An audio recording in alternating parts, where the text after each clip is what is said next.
السلام عليكم ورحمة الله وبركاته. إن الحمد لله نحمده ونستعينه ونستغفره ونعوذ بالله من شرور أنفسنا ومن سيئات أعمالنا. من يهده الله فلا مضل له ومن يضلل فلا هادي له. وأشهد أن لا إله إلا الله وأشهد أن محمدا عبده ورسوله. يا أيها الذين آمنوا اتقوا الله حق تقاته ولا تموتن إلا وأنتم مسلمون. يا أيها الناس اتقوا ربكم الذي خلقكم من نفس واحدة وخلق منها زوجها وبث منهما رجالا كثيرا ونساء واتقوا الله الذي تساءلون به والأرحام إن الله كان عليكم رقيبا. يا أيها الذين آمنوا اتقوا الله وقولوا قولا سديدا يصلح لكم أعمالكم ويغفر لكم ذنوبكم ومن يطع الله ورسوله فقد فاز فوزا عظيما. أما بعد فإن أصدق الحديث كتاب الله وخير الهدي هدي محمد صلى الله عليه وسلم وشر الأمور محدثاتها وكل محدثة بدعة وكل بدعة ضلالة وكل ضلالة في النار. فأعوذ بالله من الشيطان الرجيم. قال الله تبارك وتعالى إن في خلق السماوات والأرض واختلاف الليل والنهار لآيات لأولي الألباب. وعن أبي هريرة رضي الله تعالى عنه قال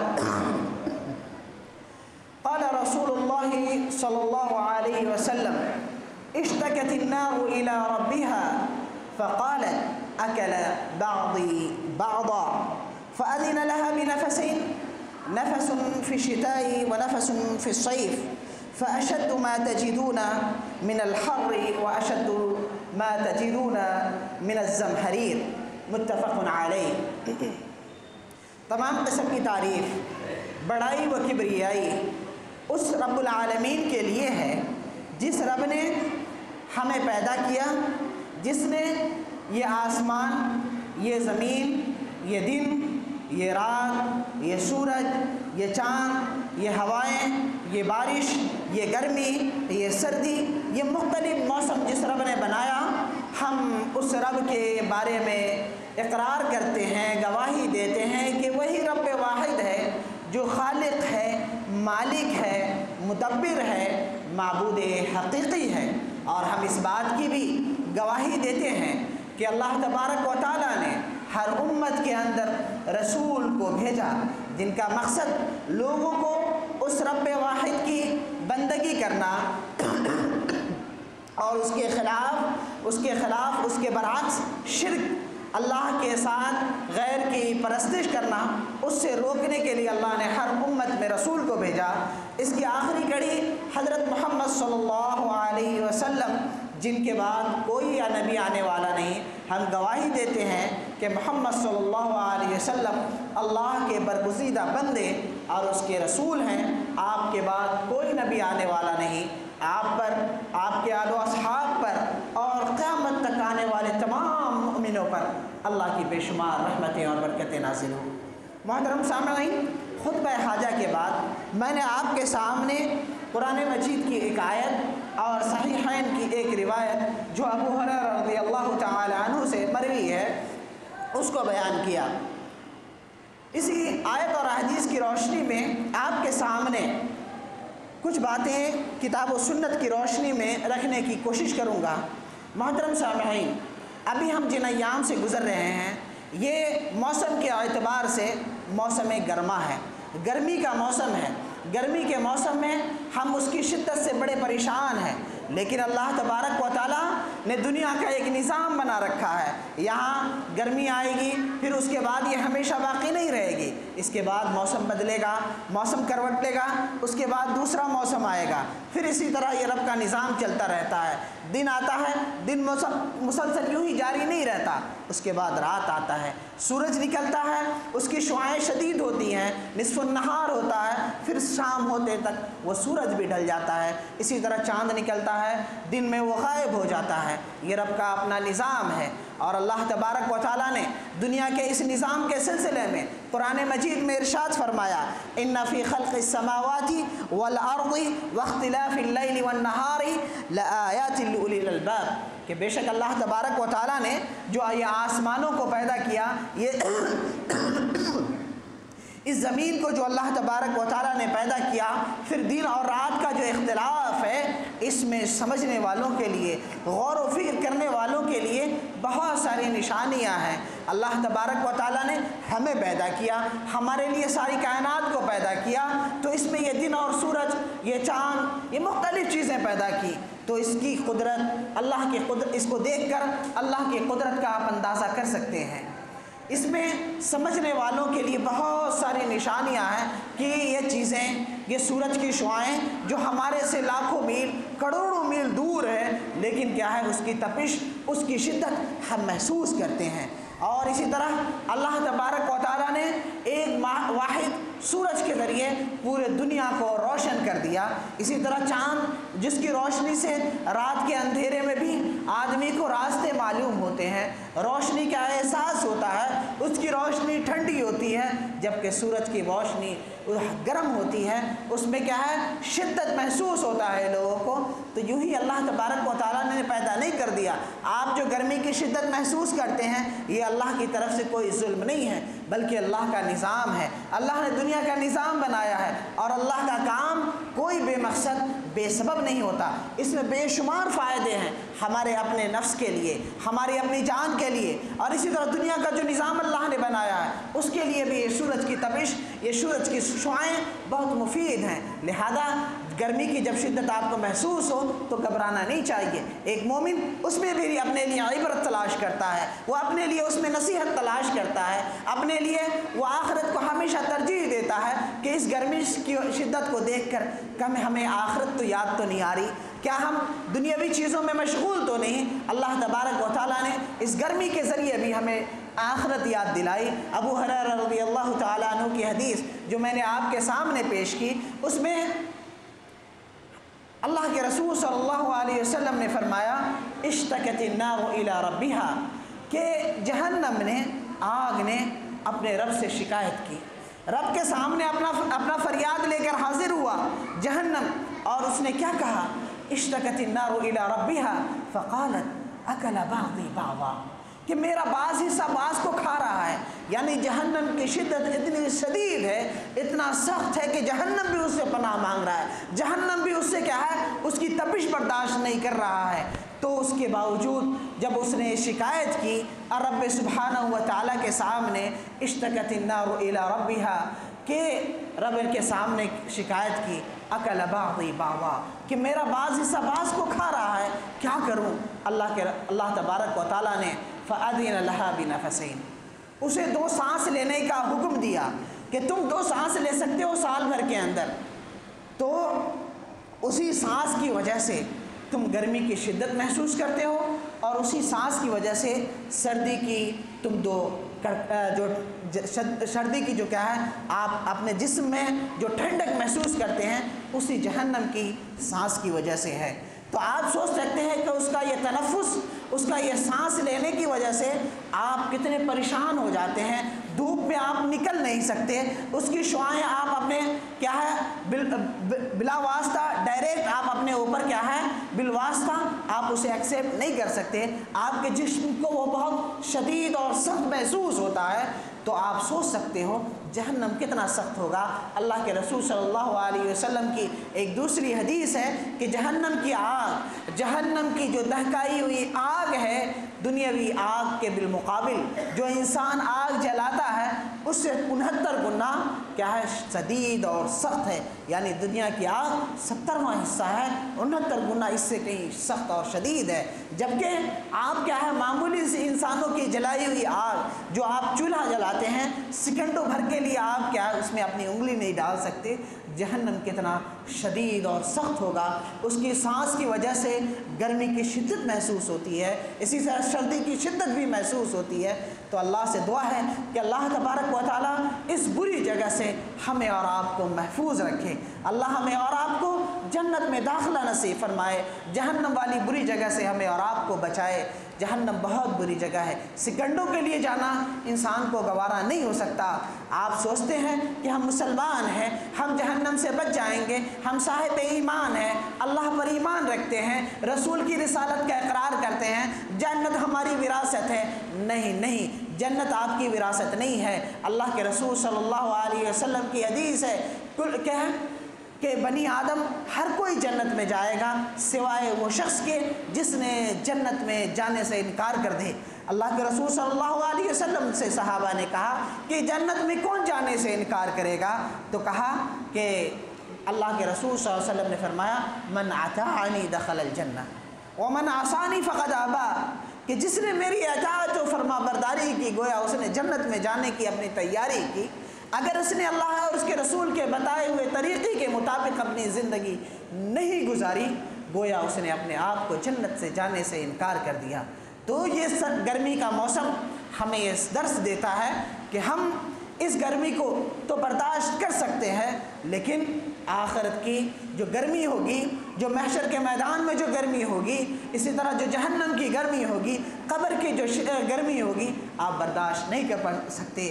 ایسے موقع پہ آپ کہیں گے کاش ہمیں دنیا میں لوٹا دیا جاتا، کچھ صدقہ و خیرات کر لیتا، کچھ نیکی کر لیتا تاکہ ہم جہنم سے بچ کے نیکوکار بن جاتے۔ تو پھر قیامت کے دن افسوس کرنے سے کوئی فائدہ نہیں ہوگا۔ پیارے بھائی اور بہنوں، آپ کو سمجھنے کی ضرورت ہے کہ اس دنیا میں رہتے ہوئے آپ آخرت کی تیاری کر لیں۔ اللہ کے رسول صلی اللہ علیہ وسلم کی ایک بہت پیاری حدیث ہے، اس کو سمجھیے، سوچنے کی کوشش کیجئے۔ اس حدیث کو بیان کرنے سے پہلے میں آپ کو ایک مثال دیتا ہوں کہ ایک آدمی ہے، روزانہ کماتا ہے، کھاتا ہے، بس اس کی کیا ہے کمائی، روزانہ کماتا ہے، اپنی زندگی گزار رہا ہے۔ ایک آدمی ہے جو اتنا کماتا ہے کہ پورے ہفتے بھر کا پلاننگ کر کے رکھتا ہے، پورے ہفتے کا کیا ہے وہ تیاری کر کے رکھتا ہے کہ ہمارے پاس اگر کچھ ہو جائے تو ایک ہفتے کا اناج میرے پاس کھانے کا پورا اسٹاک موجود ہے۔ تو آپ کس کو چالاک کہیں گے؟ جو روزانہ کھاتا ہے اور پیتا ہے اور بس، یا وہ شخص جو اپنے پورے ہفتے کی تیاری کر کے رکھتا ہے، اس کو آپ زیادہ چالاک سمجھیں گے؟ اس کے بالمقابل ایک آدمی پورے مہینے کی پلاننگ کرتا ہے، پورے مہینے کے لیے سوچتا ہے، اور اس کے بالمقابل ہے تیسرا شخص جو پورے سال کی پلاننگ کر کے رکھتا ہے، اور ایک آدمی 10 سال کی، ایک آدمی پوری زندگی کا۔ تو جو آدمی جتنے زیادہ دنوں کی پلاننگ کرتا ہے، سوچ کے رکھتا ہے، اپنی زندگی کا ایک لائحہ عمل تیار کر کے رکھتا ہے، آپ اس کو زیادہ چالاک سمجھیں گے۔ یہی وجہ ہے کہ اللہ کے رسول صلی اللہ علیہ وسلم سے پوچھا گیا کہ مومنوں میں، صاحب ایمان میں، ایمان جو مسلمان ہے، اللہ اور اس کے رسول پر ایمان رکھتا ہے، پوچھا مومنوں میں سب سے اچھا آدمی کون ہے؟ مومنوں میں سب سے اچھا آدمی کون ہے؟ اللہ کے رسول صلی اللہ علیہ وسلم پوچھا گیا۔ آپ نے کہا احسنہم خلقا، کہ جس کے اخلاق، جس کے کردار اچھے ہوں وہ مسلمان سب سے اچھا ہے۔ اخلاق اللہ کے ساتھ بھی، لوگوں کے ساتھ بھی، وہ اللہ کے حقوق بھی ادا کرتا ہے، لوگوں کے حقوق بھی ادا کرتا ہے، وہ مومن سب سے اچھا مومن ہے۔ پوچھا اچھا مومن کون ہے؟ پھر دوسرا سوال صحابی نے پوچھا چالاک مومن کون ہے؟ چالاک مومن کون ہے؟ ہوشیار مومن کون ہے؟ وہ ہوشیار صاحب ایمان کون ہے؟ ہوشیار مسلمان کون ہے؟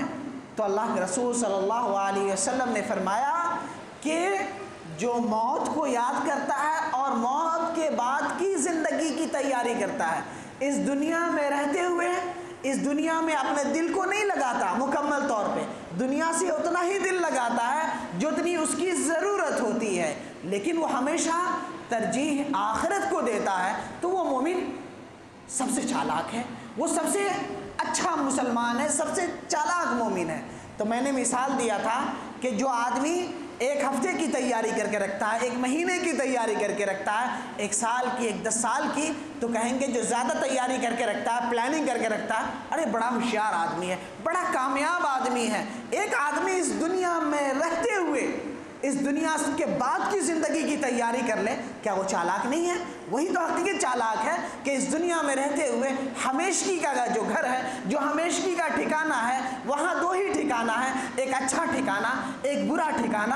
جو اچھے ٹھکانے کی تیاری اس دنیا میں رہتے ہوئے آخرت کی تیاری اس دنیا میں کر لے، تو وہ تو حقیقت میں وہ چالاک ہے، وہ ہوشیار ہے، وہ دانش دانش مند ہے، وہ سوچ سمجھ والا ہے، وہ عقل مند ہے۔ تو ہمیں بھی اگر ہم اپنے آپ کو مسلمان سمجھتے ہیں، صاحب ایمان سمجھتے ہیں، تو اس دنیا میں رہتے ہوئے آخرت کی تیاری کر لیں، یہ ہماری اصل کامیابی ہے۔ اور اللہ تبارک و تعالیٰ نے یہ جو دن و رات بنائے، یہ کیا ہے؟ اس میں ہمارے لیے بہت ساری نشانیاں بھی رکھی ہیں۔ اور اللہ جو میں نے حدیث آپ کے سامنے یہ بیان کیا کہ یہ دن اور رات، یہ سردی، یہ گرمی کیا ہے؟ جہنم کی بھاپ کی وجہ سے ہے۔ تو جہنم میں جو عذاب ہوگا، یہ دو طرح کے عذاب ہوں گے، ایک گرمی والا عذاب، ایک سردی والا بھی عذاب۔ جب آپ کو گرمی کی شدت محسوس ہوتی ہے، انسان تڑپ جاتا ہے، پریشان ہو جاتا ہے۔ اسی طرح سردی بھی، اگر کڑاکے کی ٹھنڈ آ جائے، ٹھنڈی کی شدت بڑھ جائے، کیا ہے، برف باری ہونے لگے، انسان پریشان ہو جاتا ہے۔ تو اللہ تبارک و تعالیٰ جہنم میں صرف آگ کا عذاب نہیں دے گا، ٹھنڈ کا بھی عذاب دے سکتا ہے، اور دونوں بھی اگر شدید ہو جائے، شدت اختیار کر لے، تو انسان کے لیے پریشانیوں کا، مصیبتوں کا سبب بن سکتا ہے۔ ہم ایک پہلو پر اس کی نظر ڈالے ہیں، دوسرا پہلو بھی ہے جو میں نے یہ کہا کہ اللہ تبارک و تعالیٰ نے یہ آسمان، یہ سورج، یہ چاند، یہ زمین، یہ موسم کی تبدیلیاں، یہ گرمی، یہ سردی جو بنائی، اس میں ہمارے لیے بہت سارے فائدے ہیں۔ اور اللہ نے کہا وَخَلَقَ لَكُم مَّا فِي الْأَرْضِ جَمِيعًا، کہ یہ اس دنیا کے اندر جو بھی ساری چیزیں ہم نے تمہارے لیے پیدا کی، تمہارے فائدے کے لیے۔ انسان بعض فائدے کو سمجھ جاتا ہے، بعض چیزیں جو اسے ڈائریکٹ ملتی ہیں وہ سمجھ جاتا ہے، بعض چیزوں کو سمجھ نہیں پاتا۔ گرمی کی شدت محسوس کر رہا ہے، سردی بہت زیادہ محسوس کر رہا ہے، وہ کیا ہے؟ لان تان کرتا ہے، کیا اللہ، کیا اوپر والا، کیا کیوں اتنی گرمی لا رکھا ہے، کیوں اتنی پریشانی ہمیں دے رکھا ہے۔ جبکہ آپ اگر مطالعہ کریں گے تو بہت ساری چیزیں اللہ تبارک و تعالیٰ نے اس گرمی کی شدت کی وجہ سے آپ کو عطا کی ہیں۔ انسان کو اس کا کیا ہے؟ علم نہیں ہوتا، انسان نہیں جانتا، اس وجہ سے کیا ہے؟ بہت چیزیں بول دیتا ہے، اپنی زبان سے بہت ساری چیزیں نکال دیتا ہے۔ جب اس کی حقیقت اسے معلوم ہوتی ہے تو کہتا ہے کیا موسم ہے، کیا اللہ کی طرف سے یہ گرمی کی شدت ہمارے لیے نعمت بھی ہوتی ہے، ہمارے لیے نعمت بھی ہوتی ہے، اور کڑاکے کی ٹھنڈی بھی اللہ کی طرف سے ایک نعمت ہوتی ہے۔ آپ اگر گرمی کی شدت یہ محسوس نہ کریں، یہ بہت زیادہ گرمی نہ ہو، تو آم کا جو پھل آپ کھاتے ہیں، رسیلے آم کھاتے ہیں، اتنے کیا سخت موسم میں، اتنی گرمی کے موسم میں اللہ تبارک و تعالیٰ آپ کو رسیلے آم عطا فرماتا ہے۔ یہ گرمی نہ ہو، آم پہ وہ مٹھاس نہ آئے، آم میں وہ مزہ نہ آئے۔ اسی طرح آپ جو کیا ہے رسدار لیچیاں کھاتے ہیں، تربوز کھاتے ہیں، یہ گرمی کی شدت نہ ہو تو یہ اس میں مزہ نہ آئے۔ اسی طرح کھجور جو آپ کھاتے ہیں، یہ گرمی کی شدت نہ ہو، جہاں گرمی کی شدت نہ ہو پائی جاتی ہے وہاں کھجور نہیں ہوتا، جہاں ریگستانی علاقہ ہوتا ہے، سخت گرمی پڑتی ہے، وہیں کھجور پکتے ہیں۔ ہمارے یہاں ویسی گرمی نہیں پڑتی، کھجور کے پیڑ تو ہمارے یہاں بھی علاقوں موجود ہیں بہت سارے، لیکن اس میں کیوں کھجور نہیں ہوتے؟ مکمل کاہے نہیں وہ کامیاب ہوتا کھجور کا پیڑ؟ کیوں کیا ہے وہ جنگلی کھجور بن کے برباد ہو جاتا ہے؟ اس لیے کہ وہ گرمی نہیں ہے جو کیا ہے گرم علاقوں میں، ریگستانوں میں پایا جاتا ہے۔ عربوں میں جو گرمی پائی جاتی ہے اسی وجہ سے وہاں وہ کھجور ہوتے ہیں۔ اگر ویسی گرمی یہاں بھی پائی جائے تو یہ کھجور یہاں بھی ہونے لگے۔ تو اللہ تبارک و تعالیٰ کی وجہ سے کی جانب سے یہ نعمتیں ہیں کہ اس گرمی کے موسم میں انسان پیاس کی شدت محسوس کرتا ہے، تو اس گرمی کے موسم میں بھی اللہ نے آپ کو کیسے پھل دیے؟ کوئی خوش میوے جات نہیں دیے، اللہ نے آپ کو رسیلے پھل عطا فرمائے، رسیلے پھل عطا فرمائے۔ آپ سوچ سکتے ہیں کہ آدمی زمین خشک ہو جاتی ہے، زمین ان سورج کی تپش کی وجہ سے خشک پڑ جاتا ہے، لیکن اس کے باوجود بھی ان زمین سے اگنے والے پھل کیسے رسیلے ہوتے ہیں۔ کیا ہے آپ تربوز کھا رہے ہیں، کتنے پانی کی مقدار ہوتی ہے، آپ کیا ہے اسی طرح ناریل کا پانی آپ پی رہے ہیں، کیسے اللہ تبارک و تعالیٰ ان گرمیوں کے موسم میں وہ رسیلے پھل عطا فرماتا ہے، تاکہ آپ کے سینے کے اندر جو کیا ہے پیاس کی شدت محسوس ہو رہی ہے، جو آپ کی چاہت ہے، اللہ تبارک و تعالیٰ ان گرمیوں کے موسم میں اتنے پھل آپ کو موسمی پھل عطا فرماتا ہے۔ تو آپ کو اللہ کا شکر ادا کرنا چاہیے کہ یہ موسم بھی آپ کے لیے خیر کا باعث ہے، آپ کے لیے ایک نعمت ہے، لہٰذا آپ کو قدر کرنی چاہیے۔ اور اسی طرح اس موسم سے ہمیں یہ درس بھی ملتا ہے کہ اللہ تبارک و تعالیٰ نے ہمیں گھر جیسی نعمت عطا فرمائی، ہمیں عمدہ لباس زیب تن کرنے کے لیے اللہ نے لباس عطا فرمایا ہے۔ اسی کی جانب اللہ تبارک و تعالیٰ نے قرآن مجید میں ارشاد فرمایا، اللہ تبارک و تعالیٰ قرآن مجید میں ارشاد فرماتا ہے کہ وہی ہے رب جس نے تمہارے لیے کیا ہے، تمہارے لیے گھر بنائے تاکہ تم اس میں سکونت اختیار کرو۔ اسی طرح کیا ہے، تم چوپایوں سے، اس کے جانور سے کپڑے بناتے ہو، کھال بناتے ہو، تو اللہ تبارک و تعالیٰ نے ہمارے لیے جو گھر بنائے سکون کا ذریعہ بنایا۔ اللہ نے ہمارے لیے سکون کا ذریعہ بنایا گھر کو۔ ہم میں سے اکثر لوگ ہوں گے جن کے پاس کیا ہے پکا مکان موجود ہے، جھوپڑی کا ہی مکان تو ہے۔ آپ نظر دوڑائیں گے بہت سارے لوگ، خصوصاً آپ شہروں میں چلے جائیں، ان کی گرمی بھی، ان کی سردی بھی کیا ہے کھلے آسمان کے نیچے گزرتی ہے۔ اللہ کا شکر ادا کریں کہ آپ اگر کام کے لیے نکلتے ہیں گھر سے، ضرورت کے لیے نکلتے ہیں، سردی کا موسم ہو یا گرمی کا موسم ہو، گھر میں داخل ہوتے ہی آپ کو کتنا سکون محسوس ہوتا ہے۔ تو یہ اللہ تبارک و تعالیٰ نے جو گھر کی نعمت آپ کو عطا کی ہے، یہ بہت بڑی نعمت ہے۔ اور اسی طرح لباس کی نعمت جو آپ زیب تن کرتے ہیں، گرمی کا الگ لباس، آپ کیا ہے نرم کپڑے، کیا ہے پتلے کپڑے گرمیوں میں پہنتے ہیں، اور اسی طرح ٹھنڈ کے موسم میں موٹے اون کے کپڑے آپ پہنتے ہیں، یہ بھی بہت بڑی نعمت ہے۔ تو یہ موسموں کی تبدیلی کی وجہ سے، گرمی اور سردی کی وجہ سے ہمیں یہ نصیب کیا ہے، اللہ کی نعمت کو یاد کر کے اللہ کا شکر ادا کرنا چاہیے کہ اللہ تبارک و تعالیٰ نے ہمیں عمدہ لباس عطا کیے، ہمیں گھر عطا کیا۔ کیسا بھی گھر ہو کیوں نہ ہو، نیا گھر کیوں نہ ہو، پرانا گھر کیوں نہ ہو، ہمیں اللہ نے اس گھر کی نعمت عطا کی، اور ہمیں اس گھر سے زیادہ آخرت کے گھر کی تیاری کرنی ہے، جہاں سکون ملے، جہاں حقیقی اطمینان ملے، جہاں ہمیں ہمارے لیے حقیقی گھر بنا سکیں۔ ایسے گھر کی ہمیں اس دنیا میں تیاری کرنی ہے کہ دنیا کا معمولی سا گھر ہمیں اتنا سکون دیتا ہے کہ اگر ہم سردی کے موسم میں گھر سے باہر نکلیں، یا گرمی کی شدت میں اگر ہم گھر سے باہر نکلیں، اس گھر میں جب داخل ہوں کتنا سکون اور اطمینان محسوس ہوتا ہے۔ تو آپ سوچ سکتے ہیں وہ جنت جس کے بارے میں اللہ کے رسول صلی اللہ علیہ وسلم نے فرمایا، ما لا عین رأت ولا اذن سمعت ولا خطر علی قلب بشر، کہ کسی آنکھ نے نہیں دیکھا، کسی کان نے نہیں سنا، کسی دل پر اس نعمت کا احساس بھی اس کی کس درجے کی نعمت ہوگی، کسی انسان کے دل پہ بھی نہیں گزرا۔ تو آپ سوچ سکتے ہیں کہ آپ کو جب اس جنت میں داخلہ مل جائے گا، جب آپ اس جنت میں داخل ہو جائیں گے، کتنا سکون اور کتنا اطمینان آپ کو محسوس ہوگا۔ اس نعمت کو سمجھنے کی اور اس کو حاصل کرنے کی آپ کو کوشش کرنی چاہیے۔ اور اسی طرح اس موسم کے حوالے سے یہ بھی ہے کہ جس کے پاس یہ گھر ہوتا ہے، جس کے پاس گھر ہوتا ہے، وہ سمجھیے وہ اللہ تبارک و تعالیٰ کی ایک بہت بڑی نعمت اس کے پاس موجود ہے۔ اگر گھر میں اسے سکون محسوس ہو رہا ہے، اطمینان محسوس ہو رہا ہے، راستے میں وہ اطمینان کے ساتھ چل رہا ہے، اس کی آب و ہوا بہت پاکیزہ ہے، امن و امان ہے، اور اس کے پاس رہنے کے لیے گھر موجود ہے، اس کے بارے میں اللہ کے رسول صلی اللہ علیہ وسلم کی ایک حدیث سنیے۔ پیارے رسول صلی اللہ علیہ وسلم نے کیا ہی بہتر بات کہی ہے کہ عبید اللہ بن محسن رضی اللہ تعالی عنہ فرماتے ہیں کہ رسول اللہ صلی اللہ علیہ وسلم نے فرمایا، من اصبح منکم آمنا فی سربہ معافا فی جسدہ عنده قوت یومہ فکأنما حیزت لہ الدنیا، متفق علیہ۔ کتنی عظیم حدیث ہے، کتنی عظیم حدیث ہے، اور اس کو سمجھنے کی سخت ضرورت ہے۔ اللہ کے رسول صلی اللہ علیہ وسلم نے 3 نعمتوں کا ہمیں یاد دہانی کرائی اور اس کی نعمت کا احساس دلوایا۔ آپ عبید اللہ بن محسن رضی اللہ تعالیٰ عنہ کہتے ہیں کہ پیارے رسول صلی اللہ علیہ وسلم نے ارشاد فرمایا، من اصبح منکم آمنا فی سربہ، کہ تم میں ایک آدمی جب صبح جب اٹھتا ہے، جب صبح وہ بیدار ہوتا ہے، تو اس کے بعد کیا ہے، آمنا فی سربہ، کہ جس جگہ وہ رہتا ہے، وہ اپنے گھر میں ہو یا اپنے نفس کے اندر، وہ کیا ہے، اطمینان محسوس کرتا ہے، امن محسوس کرتا ہے، اسے خوف نہیں ہوتا۔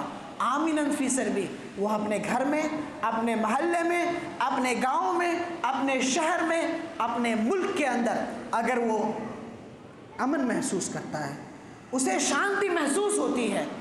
اور دوسری چیز، اگر وہ امن کی زندگی اپنے گھر کے اندر، اسے اپنے نفس کے، اپنے بال بچوں کے بارے میں، اپنے معاشرے کے بارے میں اسے اطمینان ہے، کہ سکون ہے، کہ ہمارا مال، ہماری عزت، ہمارا معاشرہ محفوظ ہے، یہاں کسی چیز کا خطرہ نہیں، کسی دشمن کا خطرہ نہیں، امن کی زندگی، سکون کی زندگی گزار رہا ہے۔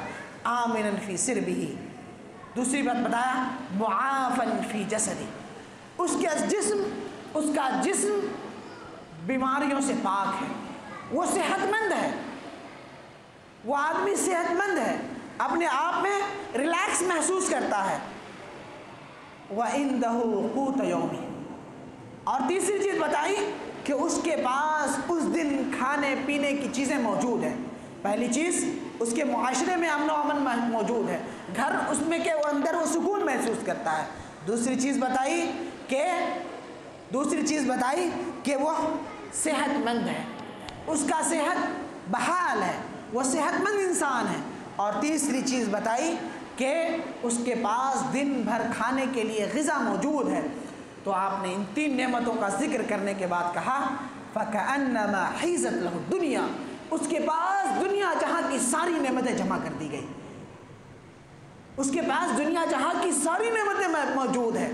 آپ کے پاس گھر موجود ہے، آپ کی صحت بحال ہے، آپ کا معاشرہ امن و امان والا ہے، آپ کے پاس کھانے کے لیے غذائیں موجود ہو، ضروری نہیں کہ آپ بریانی کھائیں، پلاؤ کھائیں، بکرا کھائیں، کچھ معمولی سی ساگ سبزی بھی آپ کے پیٹ بھرنے کے لیے اناج غذا موجود ہے۔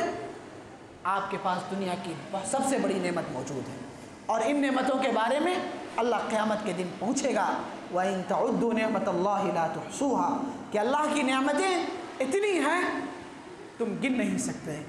ثُمَّ لَتُسْأَلُنَّ يَوْمَئِذٍ عَنِ النَّعِيمِ، لیکن ان نعمتوں کے بارے میں قیامت کے دن اللہ تبارک و تعالیٰ سوال کرے گا۔ اور بھی بہت ساری باتیں تھیں اس حوالے سے، اور اللہ تبارک و تعالیٰ آپ کو بہت ساری باتیں انشاءاللہ اگلے درسوں میں، خطبوں میں انشاءاللہ اور بھی باتیں آپ کے سامنے بیان کی جائیں گی۔